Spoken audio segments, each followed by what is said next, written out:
So these seekers, call it unbecome group or spiritual group, these people looking for the truth. So they go search for, start meditate, find the truth, for what is the Brahman, all these people. Okay, so that is one issue. Second group, they claim Hinduism is a religion. The first group, they don't claim that is a religion. They claim that is a way of life or seekers. The second group, sometimes they tell they are religion. Okay, so this group, sometimes they follow a certain teaching order.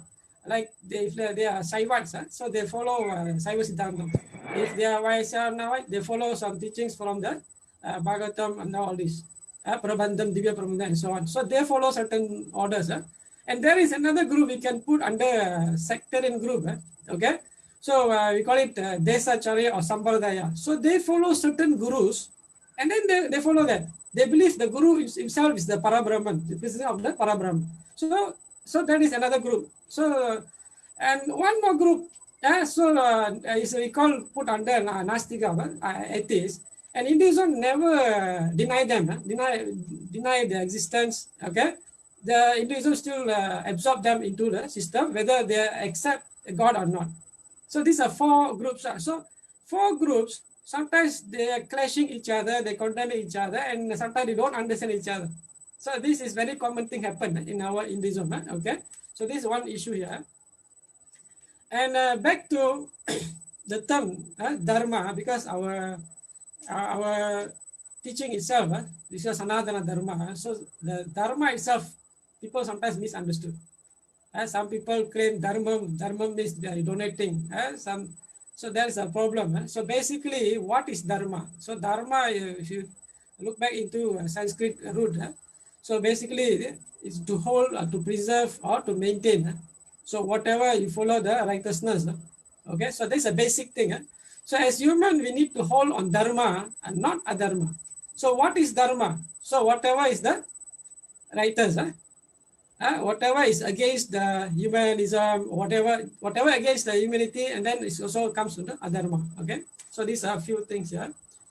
Okay, so what I did, so I tried to put it all this into different categories, so that people, because I myself sometimes confused. Earlier, I was confused what actually Dharma is, because everybody is telling different stories.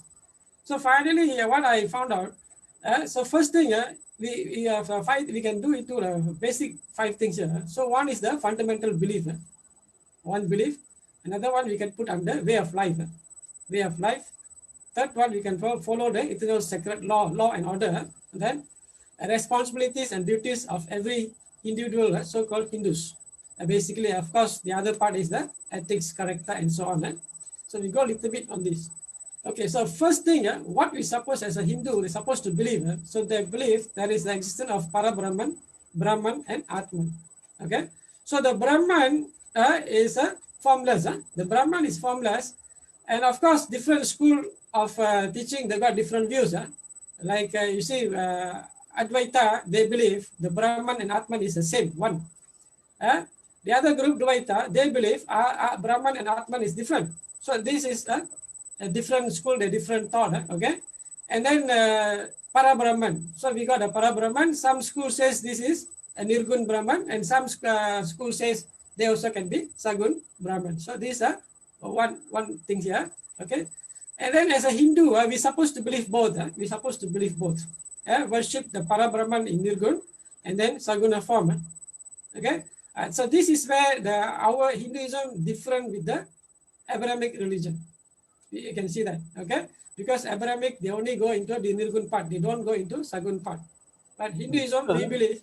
Sorry if I may interrupt. What does Nirguna and Saguna mean? Nirguna means formless, image, no image. Saguna means with image. With image. Okay, so Parabrahman in the no image form. Okay, Saguna means image form. So in the Abrahamic world, they don't believe God can got an image. But in Hinduism, we believe God can take any form. The Parabrahman can take any form or shape at any time, place, or situation. We believe that. So we believe God is Almighty, Maha berkuasa. So the God yang the Almighty God supposed to, we believe that, supposed to able to take any form or shape. if the god got some weakness that the god cannot do this, and then it is not a, we call Maha Sampurna or something. So we Hindus believe that. So we believe whatever form the god able to take, and the form of the statue in the temple, the god supposed to able to take the form. And even we know there is avatars, avatars, and on and off they take avatars. That means descend to earth to help the human. And of course, we I think a lot of people heard about the Kalki avatars. The Kalki avatars yet to come. Okay. And then of course we got believe in karma, samsara, moksha. Okay, this part I will come back later in detail. And then we go further. So this are Sir, yeah, just 1 second to the earlier slide. yeah, okay. So I understand your take on Abrahamic paradigm, right? Where Yeah. either it's monotheist or polytheist, Yeah. and this is slightly different than that. You know, Yeah. it is encompasses both in that way. Do you Mm. think that the lack of understanding in the Malaysian community surrounding non-Abrahamic dimensions hinders the communication of the Hindu Dharma? Is it harder to understand for us Malaysians who are quite black or white, only monotheistic or polytheistic? You know, no in between. No, in the Malaysian context, if you see, Abrahamic, they always use their frame of mind. So as for their belief, the God only exists in the form of no, nirgun. Nirgun means no image form. So they cannot accept that God can take form. And in their context, they believe that another form is already the second God. So that is the problem of Abrahamics. But Hindus, we believe the God is almighty. So he can take all the forms. So that the same God can take manifest into various different shapes, forms, time, on even not on Earth, it can different planets also. So we believe that. So that is a difference. So Hinduism always believes the God is one. The Parabrahman is one, formless, no image, no photo, nothing. But that powerful Almighty God able to take the form. So when the power able to take the form, and then definitely they got a form, they got a shape, they got an image, photo. Even when they become avatar, they got a family and so on. And of course, when they take the avatar, so the avatar is based to the condition of the place they take form, like on the earth, and then they have to play the within the basic nature of the earth, the five elements. So this is part of that. Okay. Sometimes people get, how come your avatar, your God can eat, your God can do this and that? We can see very common in the FB comments. Because Hinduism believe this, they take the form according to the necessity of the place. So they have to tie up within that condition of that place, like the five elements on earth. That's a very interesting note, actually, because when we look at the Hindu myths like Mahabharata and Ramayana, are there other stories, right, or other concepts that include maybe reference to nusantara? Like, for example, there is with Ramayana, there is Lanka, right? Yeah. Story of Lanka and India and Bharat. Yeah, Is there any reference to Nusantara or Malay or our part of the world in God. scriptures? God, many of the Hindu scriptures have mentioned our place here. Even they mentioned Java as a Yavadipa. God, lot of reference. We can That's very look back. interesting. Is there, like, for example, is the Garuda avatar herself? Garuda is not avatar, is a vehicle of Vishnu. So entire, if you look back in history, entire Southeast Asia at one time, it is in under Indianization, under Hinduism, all that, and the Buddhism. You go and check a lot of places, a lot of temples still there. I think they now digging out here and then they finding a lot of new things around. Okay. So these are a few pictures. So these are three murtis are the main. So when the Parabrahman takes the form, so you can take up the form of Brahma. This is the creator. This is you see the Hinduism, the entire thing like a university, different faculties. Okay. So the Brahma is his job is creating, creator, and then this is a maintainer, sustainer, and then it is a destroyer. Most of the time they call it a destroyer. Actually, not destroyer. Actually, it's a remover of the karmas and give moksha. So you want moksha, must follow Shiva. So you want live worldly life, you want more worldly life, more people follow here. This one creation, because the creation, this one don't touch much. This one helped by Saraswati, the education, all that. And then here, Lakshmi, we need the wealth. So survival, we need the wealth. And then the other side, we got Shakti, protection, all that. And then down there, Surya. Surya is another part of that. One of the, because we got the main six religion. Within the Parabrahman, we got the six religion. Okay. And then, of course, Ganesha, we know. Okay. Ganesha to overcome the obstacles. You got a problem, go see Ganesha. Protection, go see Murugan. Yeah, you want wealth, go and see. See at the temples, all they projected the certain mantras. The temples actually works like a computer. In my view, it's like a computer. You get a computer, you install, you program that, and whatever you type, you get back. So the temples is works similarly like that. So the mantras, they projected that, and then when you recite the mantra, so they call the Vani. So when you recite the mantras, so the reflection from that statue, so we receive that. So that is how it works actually. So that is a very huge science behind that, and we can see later on. Okay. Okay. So this Krishna, the best, you look at the Mahabharata, you can see Krishna, and of course Ramayana, Rama and Sita, Hanuman, part of that. So you go to Bhakti Cave, you can see. And of course, we also got a different type of this is called Kawal Devam. Kawal Devam is, you see, every small part. You can, there is a, we believe there is a how protector. You see, Malaysian, Malaysian very common. If you go to, you bring your children to excursion to the jungle, very common. I see, whether Chinese or Indian or Malays, they will advise their students certain things. They said, if you want to go, you pass motion, urine, so you follow certain rules, you say certain things. Correct, no? So that shows every part of Malaysian is believing there is something somewhere, and so this comes under the god of that place. So we Hindus believe that every part there is a god. But of course, we got a very famous like Madhuviran, here Madhuviran, here got Sangli Karupur, is it? Okay, Karupur, and then here got Madhuviran, and of course Nagama, snake. Okay, but another most people misconception on this. So they said this is look like terrible and so that, but actually it's a divine mother. She took the certain form to overcome the demon. Actually, if you look back the history, the Puranas, the demon is called Raktabija. So whenever you kill, you cut them, slay them, the blood, whatever the blood comes out, each drops will turn into another demon. So that is the problem. So the solution is, so she have to take that particular form to suck out the whatever blood comes out.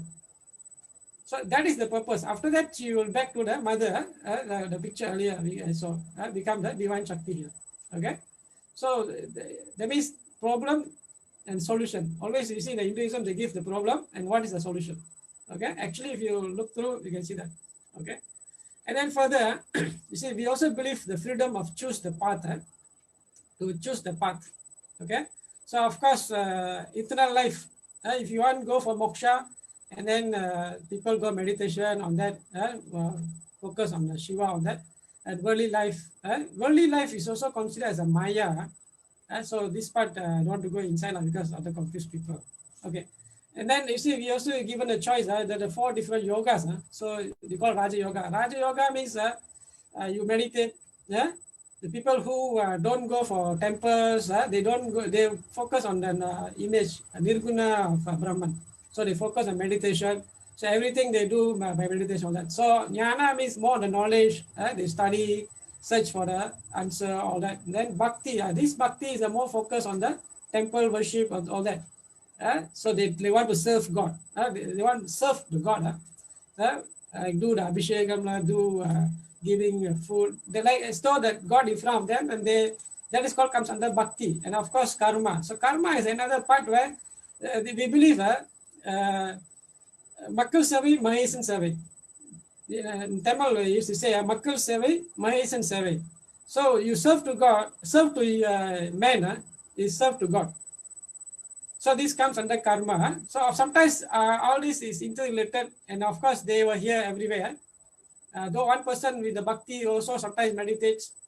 So from Yana they also go to temple. So it's a mix up, but the choice is given. Okay, and of course another choice given is you got a 6 different sub religion that we call sub madhams. Okay, so we call it Shanmarga. So some people like only Shiva. So they like Shiva very much. They always pray Shiva. Anything, only mantra comes out must be Shiva. So these people, we call it Saivas. And you also can choose, you want to become a follower of Vishnu. You want to follow the Shakti. They want to pray in the term of mother. You want to pray the God as mother. This one, we pray God as father. So we want to pray as a Ganapati. Kaumara is Murugan. And then Saura is the son. Son. So there are people following sun. Even today, even temples, we got a Navagragas. So Navagragas comes under the Saura tradition. Okay. And other people play all. So we put it as smartas. Okay. So we got choices. So nobody say, oh, you pray Shiva, that means you cannot pray the other side. No, nobody can claim that. Okay. Sometimes later, last time I know one person claimed that. And I went and asked him. He said, well, he mentioned one place, I don't mention his name. So he said, those who pray to Shiva, don't pray other gods. And he said, if you don't, those pray other gods, don't pray Shiva. I went to him and asked him, very sorry, sir. You said this on what basis? I asked him, are you you already, what do you call, copyright Shiva or not? You understand me? If you already bought Shiva and you copyrighted, and then definitely I cannot pray Shiva. I say, you as a guru, you want to tell your followers, whoever pray to Shiva and don't pray others, is your option. I got no issue on that. But you tell the second part, you said whoever pray other God, don't pray Shiva. And then I said, definitely I cannot accept that unless you already bought Shiva and then you already copyrighted. Then of course I cannot follow that. He's a very popular man in Malaysia, but he shouldn't say that. Correct, no? I believe that. I don't know whether he's listening or not. Sometimes, okay, it doesn't matter. Okay. And then authorities of reference. As a Hindu, we have to believe the Vedas is the highest. Veda is the highest. You have to accept. If you reject Vedas, and then you are out of the system. So you see there is minor groups. Sometimes they follow certain teaching order. They don't want to. They rejected the Vedas. So that is a problem. Okay. Another part you got the Smritis. Second part, this comes under Dharma Sutras, Dharma Shastras, Puranas, and so on. Okay, here got some issues here. Sometimes they said certain people cannot read Vedas. Only certain people can read Vedas. Other people cannot. Smritis everybody can read. So there is an issue here. Actually, it's not an issue here. Actually, what they say is, if you want to read Vedas, you must qualify first. That means you have to go through and learn the Sanskrit, learn all the 6 Vedangas, all that. Once you certify that, only you able to understand the concept. Like law student, if you want to become practice a law, you have to go through the practice. You have to study the language of law, and then only once certified, then you understand better. You can able to explain to other people, and you can become a lawyer. So similar like that, okay. But along the way, it become some family tradition and some go into caste system and other things, okay. But originally there is no such song. And of course, we know. I think we are very well known about the Bhagavad Gita, and Tirukural is another thing important for Tamils actually. Okay, Tamil we are one of the important references Tirukural. Okay, and another issue you can see founder of Hinduism. Okay, every time people come and question who's the founder of Hinduism. So this is another. Every time they claim Buddhism got founder, Islam got founder, Krishna got founder. How come Hinduism? And I say, who said Hinduism don't have founder? Because Brahman himself founded that. Brahman revealed the religion to the human through Brahma, and then Brahma created the 4 Sanat Kumaras, and these people revealed the Vedas. And the Vedas were bring down by the Saptarishis, the 7 rishis. So the founder is the Brahman himself. So very common Hindus sometimes confused. They also don't know how to answer. Okay, and I personally believe each individual must find the search the Brahman within them, and every Hindu must be the founder himself. So there are two ways here. Okay, so that is a founder issue because I see this is very common. People sometimes don't know. Okay, next another thing, conversion. Okay, conversion is another issue. Is very rampant. I think from thousands of years, people are converting out from Hinduism, and nobody knows whether we can convert out or not. And nobody told us. Even my parents never tell me. My grandparents never told me anything on this. Yeah, because their parents never tell them. But actually, when I look back, I look back into scriptures. Yes, it's mentioned that if you born in whichever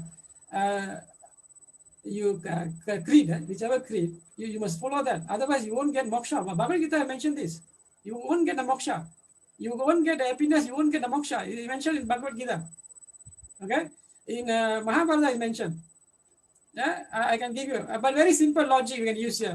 You can use a very simple logic here. Okay, I face this problem every time, very common during university time. Every time somebody will come and appear and talk about the religion. Okay, I don't know, they're very happy with that. Okay, so I was myself confused at one time whether we can convert or not. So I tried to look back and search, and finally, what I found, and one day I called a person, I told him, and we sit down and settle the issue. Asked him, he's a Muslim, okay, my best friend also. So I asked him, who created you? As a Muslim, he definitely say Allah. So who created your parents? So he said Allah. So who created the universe, everything? He said Allah, definitely Allah, because only one God. And then I asked him, who created me? Then he said Allah. And then who created my parents? Allah. So I asked him, that is your Allah is put me into this family of faith. I never choose. It is your Allah's choice. If I listen to you and follow your path, am I going against your Allah's will? So if I go against Allah's will, I'm a sinner and I have to go to hell.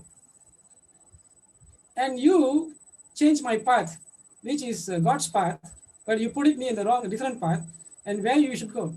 You will follow me, my brother. I told him this. It's a very, I believe this is a very logic answer. Yeah? What was his response, sir? Yeah. Response, Yeah, listen, how did the conversation flow after that? Yeah, after that, he never spoke anything about religion. And I openly spoke this in the other places, even in front of a group, even of Muslim friends. It's a logic answer, no answer. Even with the Christians, many Christians. It's very simple, sir. God chose you. I didn't choose my parent. When I born, I didn't choose my parent. That is a God's choice. We believe God is only one. So if a God, or the only one God, He knows where to put that sun, the moon, everything in the right place. Is that God can put you in the wrong place? We know God is almighty. He knows everything. He's very clever. How come He can put me in the wrong place? So Hindus believe every single path, every single faith is God's plan. So we born according to the karma of the past life, and then we have to fulfill the karma and finish up and go on the next. So who are we? Are we more clever than the God? Or somebody is more clever than God, then you have to listen to him. So anybody? So that's a simple. So based on this, I got 6 different proof. I can give you 6 different proof that conversion is sin according to Hinduism. So you can organize another talk also, no problem. Okay. Yeah, so this, sorry, because like it's a bit interesting. I just want to ask. I totally agree and I understand aspect, but it's just really out of curiosity how to handle a situation like this. If you say, what if somebody wants to come into Hinduism, then how is it? That's okay. Good question. Yeah, this is very common question because when I say conversion is sin, that means Hindus cannot go out. Correct now. Yeah. So people ask me straight away from Hare Krishna movement, and they call me, hey, how come you say like that? One of my friends, he called me, hey, how come we got many Europeans in our Hare Krishna movement? They all follow Hinduism. How? So that is a big question. But actually, you see, there is two issues there: conversion and practicing. Conversion means you denying your birth religion and you are claiming the new religion is the right religion. You will go to heaven, otherwise you go to hell. So denying is the factor there. You deny, that means you are denying the God's choice. But practicing is different. So when you practice, Hinduism always believes that every path is path. So you choose whatever path you like, you go, but you cannot deny that the original birth religion, and there is no apostasy issue there. If there is an apostasy issue there, then it's wrong. Certain religion, you go there, you cannot come out. So there is an apostasy issue there. Hinduism never say. Even myself, I have been to Buddhist vihara. I have went to church. I got no issue anywhere. Go anywhere. So because Hinduism believe the Parabrahman should be only one. There is no second. Definitely. So we got no issue. So you practice, who come practice, no problem. So when you practice, no problem. But when you convert, is a problem. So this is a very mild, very thin line between the two. Okay. I hope they clear that line, the thin line. Of course, you can argue a lot of things. That later we got different time. We can go share more things on that. Okay. Okay. So you can go further. Okay. So this is but one thing you see, we got thousands of people are converting. Hindu got no issue, because why? Because it is their own karma. You go which path, you pay that. I don't pay, because somebody converted. I don't pay for that. I'm not responsible for that, because I only responsible for my own karma. So we got no issue. Actually, Hindus got no issue, because thousands of years nobody complains. But recently, in certain countries, Malaysia, we also start to worry, and then there are people here and there voicing out. And actually, that is the reason I came out with this topic itself. So this topic, conversion is sin according to Hinduism. I think I'm the first one who wrote the article on this, because when I searched for Hinduism, I couldn't find any article mentioned on this. I see there is a conversion sin in Hinduism, in Islam, or in Christian, yes, but Hinduism don't have. So I also wondering whether can or cannot. Then only I start to the search, and finally I found out this is the truth. I born because I am the chosen by God. So who am I to change his path? Okay. Sorry, Mr. Nagesh. Yeah. Add something. While We have some questions here. What we'll do is we try to go through your presentation, try to finish it by 9 o'clock, and then we give time for the questions. Because I know a lot of people are very excitedly asking a lot of questions. We don't want to, disappoint them. So Okay. just go through your slides. Okay. And then by 9:05 we can start taking questions. So everybody who is asking questions, please keep the questions coming. We will compile them and ask Mr. Nagesh. Yeah. By 9. 9:05. 9:05. I hope Yeah. I can finish. Then we will have a good 25 minutes to answer the questions. Okay. Then I have to rush a Thank you, bit. Mr. Nagesh. So sorry to disrupt your flow. Okay, I have to rush a bit. Okay. Okay, the second part, the first one I said, as a Hindu, what you're supposed to believe. Okay, the second part, the way of life. Okay, the way of life. Certain Hindus, they will tell, Hinduism is the way of life. Yes, it is nothing wrong on that. It's true also. Okay, if you say a Sikh religion, yes, it is also right. Okay, if you want to say it's a religion, it's also nothing wrong. I will come back there. Okay. Okay, so second one is a way of life. We call it sadhana or ritual or tradition, whatever. See, the moment you awake to the moment you sleep back. So there is a rituals actually. Actually, the scriptures are mentioned what is supposed to, how you supposed to get up from your bed, what is supposed to do. They listed everything there. What do you think? We in our modern life we don't really follow all that. Okay, okay. Then you can see. So there is a different level here. Manasik at the mind level. Physical is at the physical level. So it is involved worship method. We call Valipado. Sangyam is a ritual. Sadanga, the chain of rituals, and so on. And then we got a Sampradaya, the Guru lineage tradition. Certain people follow the Gurus. We got a Kotram. I think Kotra. This is also called Kotra. Gotra means your teacher's lineage. If you study within the certain, we got a 7 Saptarishis, so it links from that. Okay, so it's if you really follow the Gurukulam teaching all that those time, they really follow that. But when we came, Indians, when they came to India from India, we miss out a lot of things. Even India, we lost a lot of Gurukulas, Guru Moods and so all that. All all gone. We are lost in, okay. And then go into Valipadu. Valipadu means daily. Daily they're supposed to do Pancha Nitya Karmas. So it's bathing. There's called Achamanas, Gayatri, Jabas, Devacharam. Then is pray to God. A lot of Agni Yotras, all that. So we don't do in the real life today. But we still within that, because we light up. Every Hindus, they light up. Wake up morning, then you pray, you light up the light. The light up represent this. You understand now?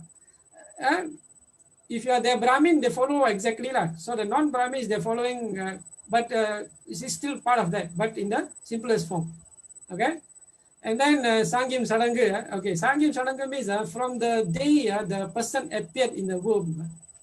That means when the two person marry, we got called Santi Murtam. That means before the first night. Simple first night, they will look at the right time. They go and check the Jyotisha, all that, Panchanga, all that, right time. That means the first bindu to appear, we look into, that is a rituals, right? No, until we go back until the death. That is a rituals. So actually listed about the 48 different rituals from the day the person until the give birth until you see. A lot of lists are here. So this is from Manusmriti, you can see. So we call it Garbhadana, that means Shanti Murta, after the wedding, the first night. Antyashti, that means the death.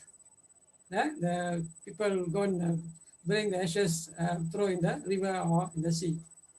Every single thing, the baby born, the naming, and then the naming ceremony, and then they put, what else? They write, writing certain things on your tongue. Everything called ritual. So at least 16 must do. 48 out of at least 16. And of course, we got all kind of ritual for animals, plants, everything. Okay, so that is part of that. Sampradaya, the guru lineage. This is where I told you Gotram. Okay, Gotra means you study from certain Padasala, and then you go to certain Gurukula, and then Gurumut. See, very often we see the word Sangam. See, and very popular in the Tamil Sangam, 3 Tamil Sangams. Actually, this Sangam actually is a conference by the scholars. You see, they compile the Rig Veda, all the scriptures are not by one single person. Actually, they compile through the Sanghas, the conference of the. People always mistook. There is Sangha means the 3 Tamil Sangha. No. Actually, Sangha means the conference of the scholars. The different scholars, like Vyasa is the compiler of the Rig Veda and Puranas. But he is not one person compile that. Every conference, they sit together and then they list down, they compile. That is how the scriptures came out. And we got, if you look back into the original scriptures, we got about 12,480 different scriptures, commentaries, you list down. But of course, we lost a lot, and we got less than 10% now. So it's not a one person's job to sit down and write. If I myself, I think from 2014, I read about 150 articles alone. 150 articles, it's a very short one. If you look at the scriptures, into scriptures, like Mahabharata is 4 times of Bible, the length, 4 times of Bible. So it's not easy to write. It's not a one person's job. Okay. Okay, the fourth one, just now I said you're supposed to believe the Vedas, all that. It's easily come back here. So I don't want to go in deeper, but of course we got the basic 4 Vedas, Upavedas, then 108 Upanishad, Agamas, Agamas got the 4 Saiva Agamas, got Shakta Agamas, got Vainava Agamas, got Surya Siddhanta Agamas. So different scholars of different school, thought of schools, they sit together and then that is how they arrange all this. Okay, it's not a one person's job. Okay, and of course in Manusmriti is mentioned. So sanctified to all human to follow through Vedas. Okay, the first source of information revealed to form in the form of Shruti or Smriti. Shruti means revelation. That means the sages receive it. Smriti means remember text. That means recollected, then rewrote back the whole thing again. See, actually, we got the authority of reference got 4. So one is the Shruti. The second one is the Smriti. The Smriti is the remember text. So we got a lot here. A lot. We can you can list down here a lot. Siddhanta, Samhita, Prabandhas, Ramayana, Mahabharata, Bhagavad Gita, Law of Manu. You got hundreds. As I said, 12,480 different scriptures. Okay.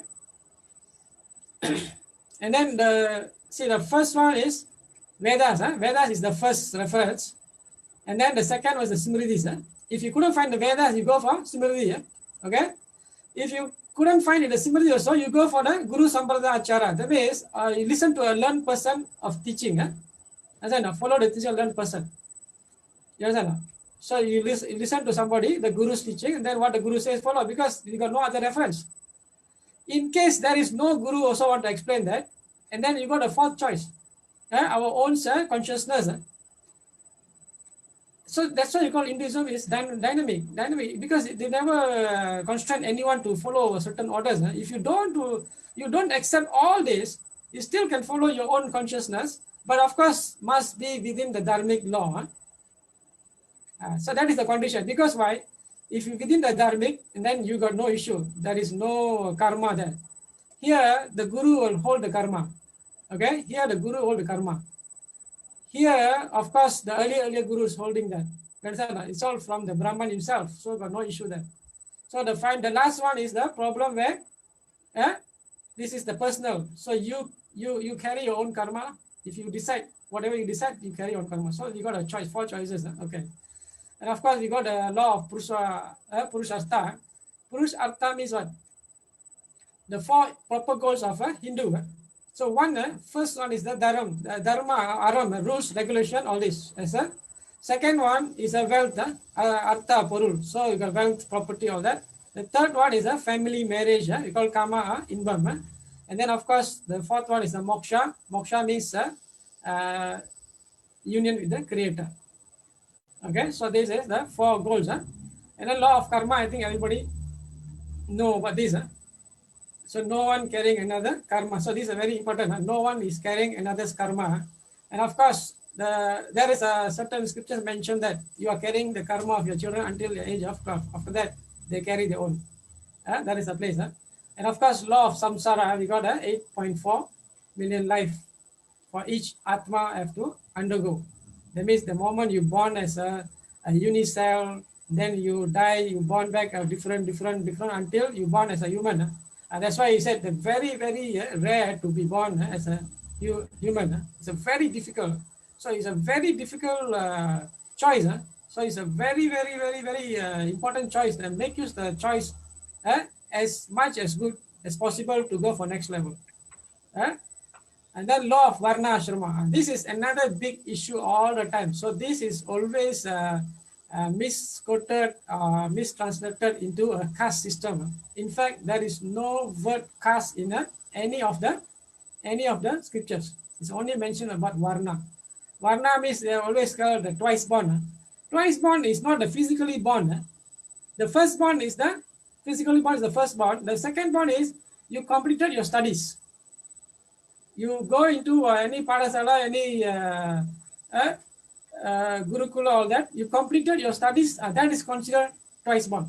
If you don't complete, you remain in the first born only.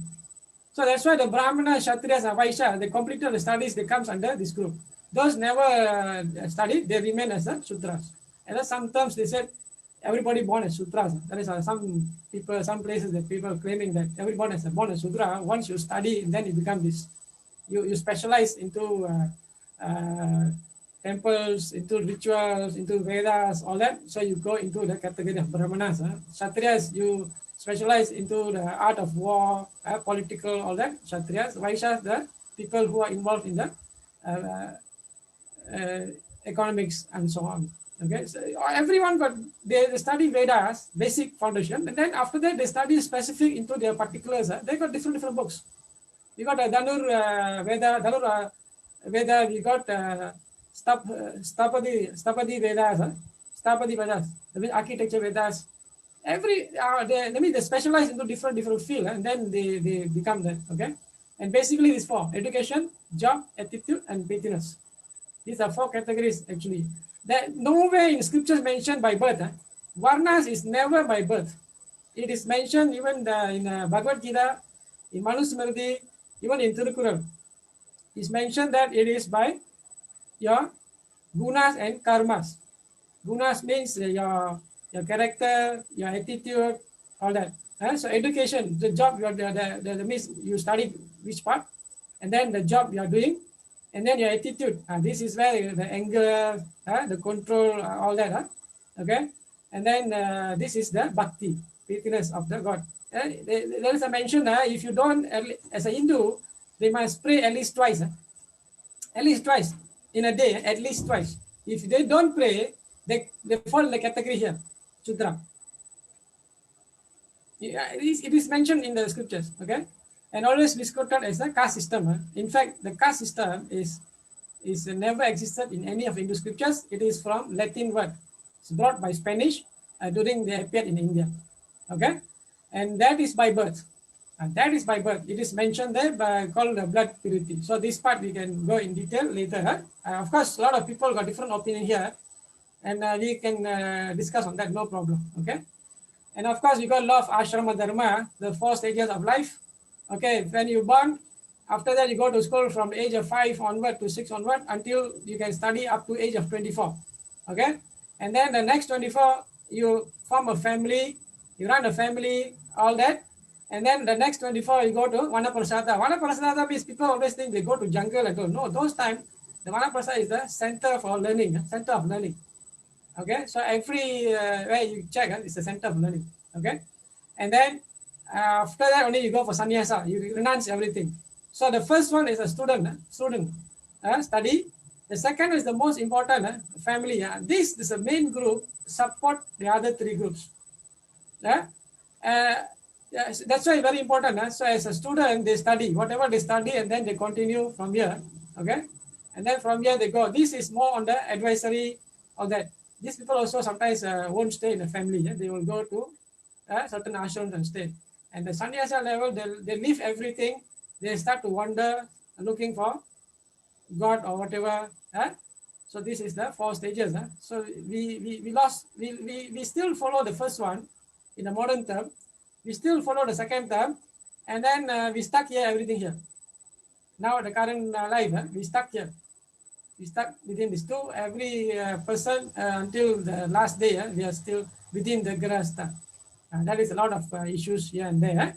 But those days they say no, you leave your family, let your family grow themselves. You go for next level. Okay. And then another important thing, the Pancha Maha Yagna. That means the 5 important duties as a Hindu. 5 important duties. See, actually, most of Hindus don't know about this. They don't really know. Okay, so your time, so I just try to go a bit fast. So duties to Brahman, Devas, Pitrus, Buddhas, and Sarvajanas. So these are basic 5 things. So this is mentioned in Manusmriti, in Bhagavad Gita, in Tirukural, in Vedas. It's mentioned everywhere. Okay, sometimes people say Tirukural is not a religious book. No, actually what is in the Bhagavad Gita and Manusmriti, it is here. It's a more simplified term. Okay, it is there. Okay, so I just go into a bit faster. So Brahma Rishi Yagna. So this is important part where these people, they focus on the as our duty, to learn and study and then teach. That is part of, comes under this. Okay, and then share your knowledge, and then of course you have to do your yagna, all that, and then of this is a 2 parts. One is, you see, sometimes you got the Guru Sampradaya, all that, right? So this is comes under here. So Hinduism, we certain people follow Sai Baba, certain follow Shirdi Baba, certain people follow certain Babas. Right? Now, it is part of here. It is here. It is mentioned here. So they are not wrong. Sometimes things go wrong. So we don't know on that. Okay. So that is the first duty to the God. We have to pray, we have to read, study, all that. Okay. Second is the Yagna, Deva Yagna. So we got a Devas, we got a Devas. Okay, Devas. So this is like, see, in Hinduism, the very important thing is the Yagna. And the Yagna based to Brahmin and cow. So the cow and the Brahmin always comes under sacred. Why? Because if there is a cow, and there only you got a ghee, you got a milk. So you can use it for your Yagna. If there is no Brahmin, got knowledge about this, then you cannot run this also. So that's why it's two very important. So by offering this, that means you're offering to the ghee. For example, ghee contains a high level of oxygen. It releases out. I don't know whether many of you have learned this, studied this. Okay, actually to bring down the rain. So when the rain, there is a wealth. So people, that is the main purpose. So that's why they never stop from the beginning. They do this. Okay. So that is one. Then of course the temples are here. Okay. The third one, Pitru Yagna. This is another duty of every Hindus for their ancestors. Ancestors. They must have. They must give. Okay. So if the moment the person died, so we have to go through path until reach Yamaloka. So during when they are going through, so they will have to see Tarpana is very important. So this Tarpana actually help them to travel and become the food. So in Chinese they burn a lot of things. I don't know how it works, but in Hinduism, they give only basic food. Basic food. Okay, because for the Atma to travel, they need basic food and water. So that is what. Okay, and then Sorry, of course. Sorry, Mr. Nagesh. Maybe we can just wrap up. Okay, guys, let me It's finish 9:13 already. Let's go to 9:15. Okay, I'll finish. Okay. Yeah. So Okay, that go is ahead. another part here. And then Buddha Yagna, sometimes you see there are people praying in the anthill and so on. So there is a lot of things. See, everything is within that teaching. Only thing when we look it as separately and then looks like a different. Okay, the fifth one is a Manusha Yaga. So duty to another human. So it is mentioned there. The Aditi Deva Bhava means the guest. This is spelling wrong. Guest, representation of the God. Understand? So this is another duty. And then we got other things here. And of course, the karma part. I don't want to go again. And then there is a judgment day. In Hinduism also got judgment day. But don't mistake with the Christianity or Abrahamic judgment day. This one, the moment the person died, the judgment will take place, and then it will until the next journey. It is not like Abrahamics, okay? And it's mentioned in Garuda Purana, all that, everywhere here and there. And of course, Hindus believe the rebirth. So it's mentioned a lot of places in the Vedas and so on. We believe that you can be born in anything as per the karmic account. And of course, the final stage important is the moksha. So you unite with the God. So this is a basic part. And of course, practice in Hinduism. Of course, this part we know lah. JPN record shows that. Even we got Chinese Hindus, we got tribal Hindus and Hindus. Okay, and of course we follow much from the India and so on. Okay, everything we follow from India at the moment, and we got a lot of temples. Actually, we got about this amount of temple registered and unregistered. Sometimes we got some people claim there are 300,000 temples. There's no such thing. Okay. I asked him, I write an article to him, asked him to give me the list of 300,000 temples. No issue until now. Okay. And of course, see the majority of Hindus stayed in the estate. So those times you can consider the estate is a well-decorated jail. This is not my word. This is what Nilakanta Sastri mentioned in his book. Okay. Everything is there. Food, everything. You got shops, everything there. So after 80s, so when the people start to leave the estate, there is a lot of problem. Then we got a lot of temple issues and so on, the social problem. Another thing you see, now I got a few friends who are helping the jailmates, teaching them Bhagavad Gita and all that. Unfortunately, if the Bhagavad Gita all we start in a school, so we can don't have this problem in jail today. Okay, this is what. And of course, we got a Samadhi Siddhas. In Malaysia, we got a Samadhi Siddhas, a few. Okay. And of course, we got no single governing body. Even I think worldwide also, we don't have Hindus. Okay. And of course, major festivals here. You got a lot of. Then see one important. You got new calendar recently. Yeah. Okay, so I think the conclusion. So of course, even after 1,000 years of persecution, we still stand at 1.3. Yeah? We don't do. We don't preach proselyte or converting or anyone. Yeah? Okay, so I think I done. Okay. Thank you, Mr. Nagis, for such a comprehensive presentation. Really covered, I think, all I think so. parts and everything that someone can think of. Right now, we have around 7 questions. I think it'd be appropriate to spend about 2 minutes on each question. Okay. Can These I, are questions from Mr. Nagesh, if you can just Stop share. you can just stop sharing, I will share my. Okay. Okay. All right. So let me start with question number 1. Okay. This was a question from early on. What do you call the stone at the center of pre-colonial Hindu temples? Is it any kind of stone or is it specifically picked? Earlier, even some bricks also will do. If they got nothing, some bricks also will do. But if you follow certain agamic rules and then they have got their own prescription, supposed to choose what according to the soil, according to the place. They will check the soil, will conduct a soil test, everything. Based on that, only they decide what kind of statue can be used in that particular place. That is agamic rules. But as it comes under bhakti and agamic rule is different. So bhakti means in the faith, you just take up anything you put up there and you believe there is God, then that is God. So there is no issue there. Okay. Yeah, Then, again, that references your, when you state that Hinduism is very dynamic, right? That explains that as well. Okay, question number 2. Political question, ya. Apa pendapat anda terhadap perkembangan ideologi haluan kanan Hindu nasionalis di India? So this is referring to the rise of the BJP party and BJP, RSS. and RSS. Yeah. What is your opinion? So this one actually is an Indian issue. I think is it necessary to answer here? Yeah, I think that's a fair response. Okay. Now, third one. Okay. No. If you want answer, I can answer. But Short one lah, just a short.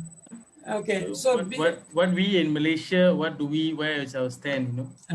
So actually, what I see in what happened, rise of BJP, the RSS, all that.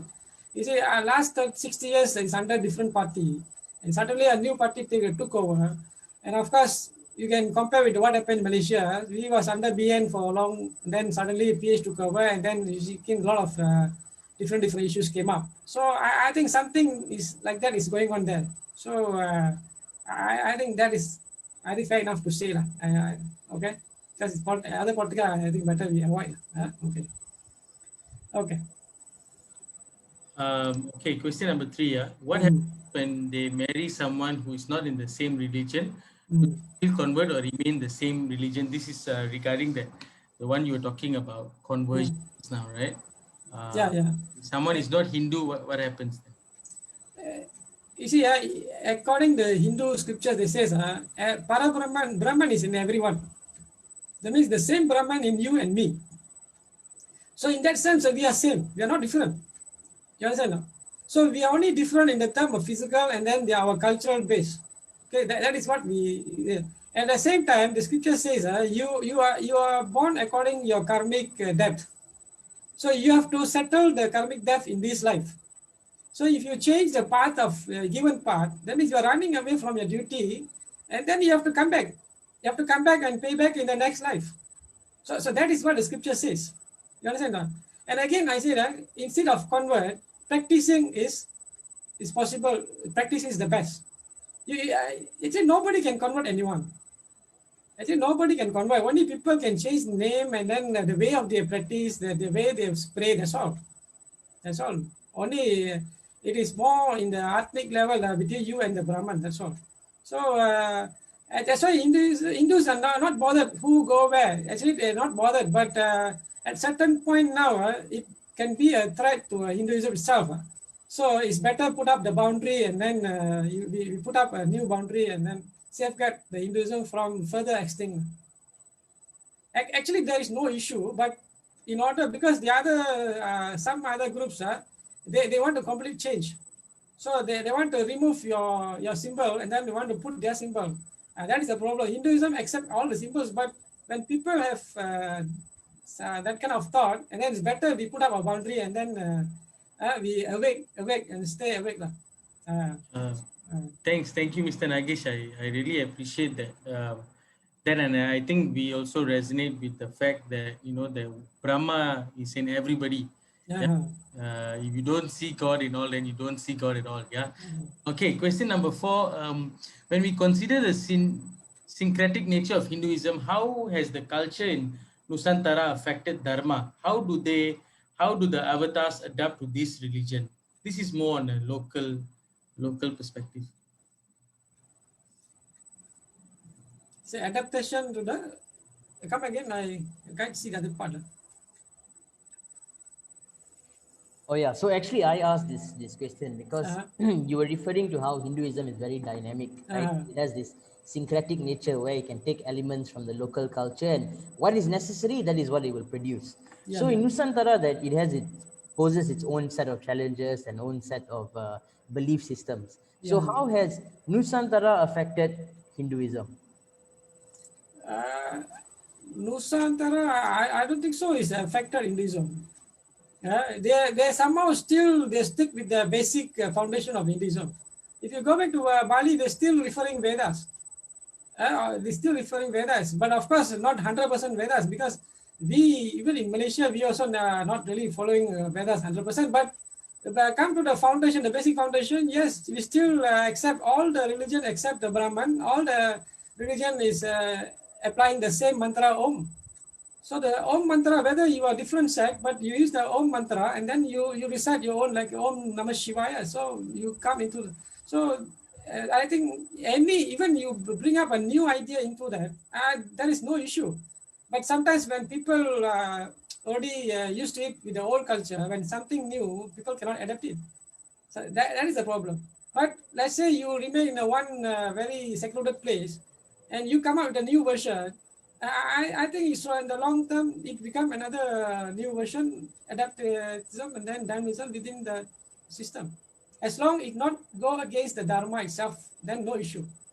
So for example, I understand that sentiment, but also, for example, you said like in the jungles in Malaysia, there are specific like rituals that we do, and that is quite specific to the context in Malaysia, would you say? Like, because our jungles are different from Bharat, for example. Our weather is different as well. Does that have any influence? Not much. In my Malaysian context, not much, because I see almost the same. Only thing, when that's why even you go anywhere, suddenly one place you see one day there is a new temple. Suddenly there's another temple. Somebody put up something and then they build up something, and then after a few months you see they grow bigger. So this thing happened from those days. So there is no issue for them, but it is issue nowadays because when the government look into all the regulation properly, then this become issues. The Hindus especially must look into. Thank you, Mr. Nagesh. My colleague will continue with the next one. Okay. So there is a question about what happens to the families of the people that leave their family to pursue their spirituality. Means you were saying just now, a lot of people will go into the ashramam and all that. Yeah. What happens to their family, and is that what does it say about these people? Are you supposed to detach from your family, and then what happens to your family who is looking at you for survival and stuff like that? What happens to them? Yeah. That's why I see that ashrama dharma, there is they listed the four. The first one is study period. You are studying, you're learning, all that. Okay. The second one is the grahastha. So grahastha is the period where you're supposed to build a family, start your family, raise a family. At the age of 48, 50, you must settle that. And then after that, you're supposed to try to detach little bit, not fully. That means you go into an ashram or whatever, you learn about the religion, but you still can come back and then give the advisory things, all that, still referring things, all still happen. But after that only, because I think that by the time you already 70 over, so that time you're supposed to live and look for, because you become a burden for other people. So that is what the scripture says. But in between, some people are very interested, and then something they realize something, they leave the family and go. There are issues like that. Okay, so there are issues like that. So as a spiritual person, I don't complain on that lah, because we don't know. Let's say a person suddenly leave the family, young children, and go. So I don't want to comment on that lah, because I don't want to put my mouth and then that into their, then I don't want to carry their curse or whatever. I believe that. So it is. I believe everything got reasons. Everything got reasons. Why they're doing that? Possible their karma is like that. Even myself at one time. I was during the university. I was thinking to become a sannyasi. I never thought I got married. So my mother told me, you cannot become sannyasi. One of the guru, Sivanda Ashram, he told my mother go and fight with him, with the guru. And then I don't know. By the time I finishing my study, suddenly I met my wife. And then I don't know. Suddenly, we planned something. The God planned something. That is what along the way. That is what happened to me. Okay. That's a very nice story, sir. I like how like we never know lah what is that. Actually, after Form 6, I came to KL. I want to earn money. That is my ambition. I become a rich man. That's what my ambition. So suddenly, got to university, and then go to university. Suddenly, I get something lah. So some knowledge suddenly. Then I thought, okay, I don't want to study. I want to become sannyasi. My mother said, no, cannot. You must finish your studies first. And then, okay, I give another 5-6 years. And then the moment, almost another 3-4 months, want to finish my university degree. Suddenly, I met my wife. I don't know. Everything was very fast. And then we married. And then I thought, okay, after married, 20 years. I give a 20 years time frame. Then, you see, I thought don't want the children. But somehow I got 4 children now. So I said, that's why the wife told me, you cannot run away. That is something is karma you have to pay. So you don't run away. She told me, still you carrying, become a sannyasi, carrying a yellow bag and wow, nobody will respect you. You start right. That is why I start to write. At least the whole world can see it. She told me. I don't know why suddenly she told that. That is why I start to write in 2014. That is my personal experience. That's very romantic story as well, and the fact that your wife was able to contribute in helping you find yourself. That's quite cool. Okay, the next question: how prevalent is the caste system in Malaysia today? Okay, see the term caste, as I told you, that is never existed in Hinduism. That is must be very clear. So how that Varna become Jati and it become caste? Okay, I tell the story here. Those time we got the Gurukulas. So these people go and study. Okay, go and study. They come back, and then only they will be classified either become a Brahmin or become a Kshatriya or that.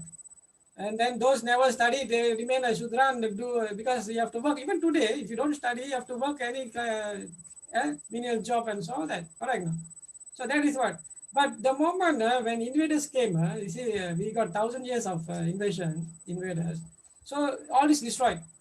So when all is destroyed, so that the very basic foundation of education is destroyed. So what happens? So people have to learn through the family. So the people start to teach the family within the family. Then that is where become the family job, family tradition. They turn into jati. So that is the reason. If the education system is maintained, I think we still remain in the old system. I don't know whether you have read or not. Before invaders came, the India's wealth, world level wealth, 34% of the wealth of the world. So when British came, it's about it bring down about to 24%. When British leaving, it went to down up to 4%. So come back to caste system or jati system in Malaysia. In Malaysia, we don't really see that. If you the jati system, another issue there, that is the issue of untouchability. So always the Hinduism were blamed for the caste. And they say Hinduism endorses caste. There is no such thing. No scriptures endorses that. In fact, they only endorses Varna system. Okay, come to untouchability. Even today, we practice that. You see, I don't know about the Punjabi or Sikh community. Hindus, if there is a death happen, there is a birth, a new person born in the family, 30 days we don't go to temple. We don't go to temple for 30 days. Why? We are no, who permitted us? Nobody, but we know. Our elders know that. 30 days we don't go because we sometimes carry all kind of uh, germs or whatever from that. So we don't go. So we don't pollute the temple. That is the idea. You understand? No? So uh, during the birth, 30 days. During the death, 30 days. Even they got the women go to period time. They cannot go. So we practice until today. So even you see the latest now, the COVID made entire world become untouchables. Do you agree with me? Now you cannot touch a person. You touch, you will be charged, man. So Yeah, now, what is the reason? So yeah. this comes under untouchability. So there is a reason people have made in India. Sometimes it become a big issue of within community because why no? You see, in Malaysia we got a small community. So the death happens very in a small scale. So the person who are dealing with this death things, it is very small community. But in India, a small city can have millions of people. So the death happens very on a big scale. So they need a big amount of people to do a job. So the moment they do the job, they cannot go to temple. So that is when later it become a community we call untouchables and so on. So actually it is if you doing daily, and then they themselves don't want to go temple, but other people make it an issue lah. So it become an issue in the long term. In Malaysia, I don't see any issue here. Maybe happens, we don't know, but in the big issue, I think no. Okay. I actually have to. Oh, sorry. There's a comment from a participant. Can I add something about this caste system? I can share my own experiences.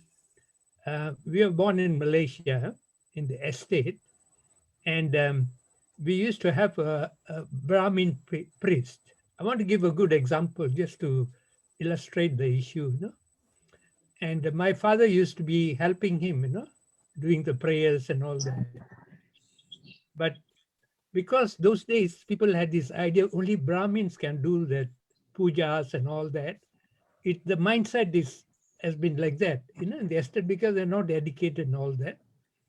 And I was not educated that time, so I begin to think that is the truth, So now what happened, after many years, that Brahmin priestess died, and I have one of my relatives who's taking care of the temple. But I just want to add one important thing. This caste system can be broken because if societies evolve, move, education reaches, your mindset will change. I'll give you a good example. Because of COVID, I'm in Sydney now. We tried to get the Brahmin priest to do the wedding, And my daughter said, Dad, you have to get this wedding done. And I'm delaying every time because of COVID.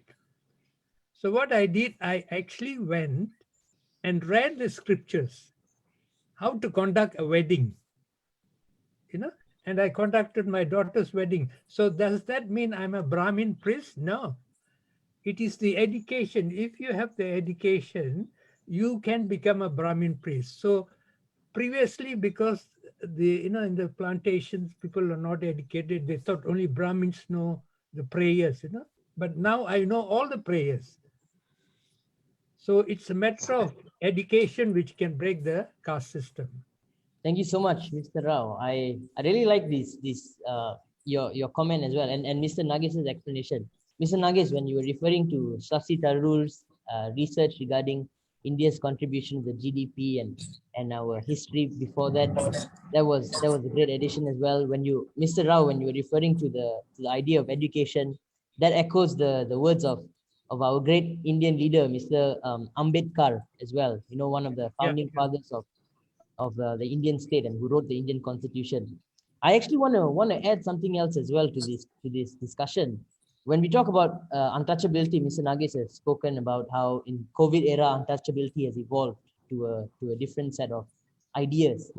In our hyper-capitalist societies nowadays, sometimes untouchability is related to class. You know, there are some classes of exactly. people who will not even share the same oxygen as me. If I walk into the room, they may leave. You know, if someone else, they may not want to mingle, or they feel like Yep. they ought to be set. The classes have to be segregated. We have fences and security to keep the untouchables out of our communities. You know, so it has evolved over time, and it's something interesting to think about. All right, let's move on to the next question. Yeah. Okay. Before that, coming to Brahmin, so the problem is we are looking Brahmin as a jati, you know. So that is the problem. Actually, Brahmin is not jati. There is an earned title. Actually, if you look back to scriptures, it's an earned title. They study the Vedas, they study the particular part of that scriptures, and then it's actually a title they earn by education. But through time, from the various problems, it turned into jati today. That is about. Whenever we hear the name Brahmin, so it will straight away strike into our mind. They are like a different class. That is the problem. That this mindset must be changed. You have to, as how Mr. Rao said, you must break it. Of course, I think Malaysia, you got no issue, much issue on that. Okay, the last one is it? Agreed. No, sorry, just second last. We can squeeze two in. Number 7, how would you describe the state of Hinduism today? Do people continue the academic tradition of Hinduism as yourself?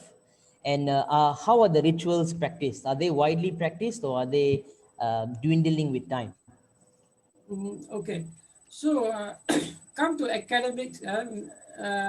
See, in Malaysia, majority of people, we came as laborers. Our grandparents all came as laborers. So they don't bring the tradition of education, all that with them. They only come as in person, and then they started somewhere with their small temples and so on. So from there, so the center, the temples was the center of the very basic foundation of Hindus in the beginning. Okay, so from there only we developed. Okay, but of course now I see a lot of changes. People are moving. Even the practice, whatever those time they practice, now they slowly change into more in the organic version.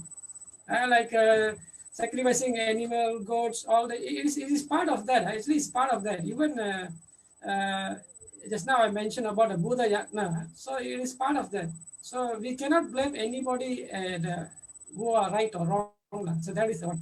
But come to practicing, yes. Can I add a example for that again? When I was in the estate those days, young days, we used to actually keep goats for slaughter to the gods. I remember that. And by over time period, because I'm educated now, living in Sydney with Western education, I think slaughtering animals is bad, for the god is bad.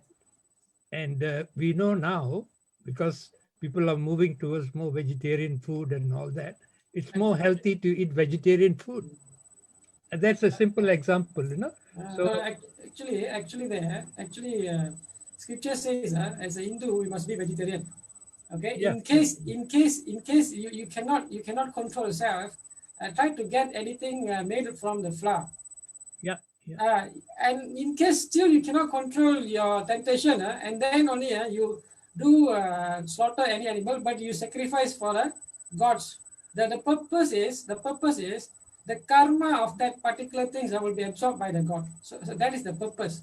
Another purpose, they slaughter in split second, so that sometimes when the animal know they're going to die, so they will produce the destruction hormones. So it can become a poisonous thing, you see. So that's why they have to do this particular ritual, the split second slaughter. I think in Sikhism also, I think this is mentioned. This is halal. The Muslim is halal food, their version, but I think in the Muslim, in the Hinduism, I not exactly know the name yet, but in Punjabis, I think it's called khatka or something. Is that? Yes. Uh-huh. Yeah, interesting topics about our how we have evolved our rituals surrounding food as well. Now, looking as it's late, I'll try to squeeze in the last one, right, Mr. Nagesh? Okay, so what happens at moksha? At moksha, is it only after death, or is it something that you attain while living as well? Is there anything after? Okay. Moksha is a term. Moksha is a term where we unite with the God. That means, at the atmic level, we are just an energy, a soul. Okay, So when we reach a moksha, that means you settle all the karma. So now you become an enlightened soul. So that is this point you can merge with the universal soul. That is what we call supreme Brahman. So people sometimes other people ask me how to describe Parabrahman. So I was searching, and then finally this is my opinion. Okay, see, our individual soul is also in the light form.